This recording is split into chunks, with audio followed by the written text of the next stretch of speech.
I think that is a fatal flaw in a lot of marketing in general. A lot of messaging is making the assumption that the audience is going to completely understand what you do, why you do it, and why they should care. And they skip the why how it can be relevant to them and why they should care. And they're just so focused on the product that they're not in, obviously pharma, any med tech is very different about outcomes, but generally, they're not focused on how it can benefit. Where do you see, I mean, and again, this is what the research, the customer segmentation, whatever it might be, really lends a hat to is telling us why people do care. Yeah, I mean, you really have to do everything you can to put your feet in their shoes, right? Because they don't want to hear why it's good for you. Right. It's the old argument. You don't want to give them features. You want to tell them what benefits them, because that's all that really matters. Does it help them? Right.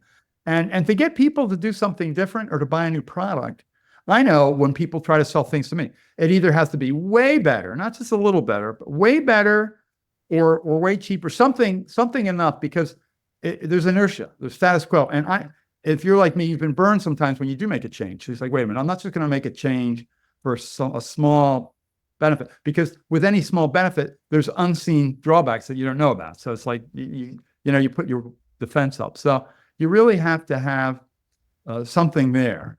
And then you have to think, it's that first stage of research does the market need it? Does the market need another, whatever it might be? Yeah. And too often we come up with a product, and I know people are brainstorming and they have wonderful ideas, and they come up with a product, and then they march down a path. It's like, step back. Does the world need that? Or look at what the needs was. There's a famous quote that Henry Ford said, well, market research, if I asked people what they wanted, they would have said faster horses.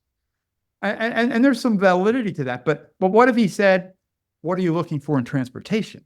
Faster, less messy. So you have to listen carefully. You can't it's not always straightforward what's going on, but to find an opening in the market, something that really will move people. That Henry Ford example is such a good one. And I think such a grounding for a lot of people who go into, the research and the type of questions just opposite of the way that they should really take a look at it. Let's talk about the types of research that we should be doing. Can you explain the difference between pre-market research and product research? Yeah, so pre-market is, hey, you may have a general category, or your company may involve a certain field, but where are their openings? Where are their needs? Where are their unmet needs that match what we might be able to do?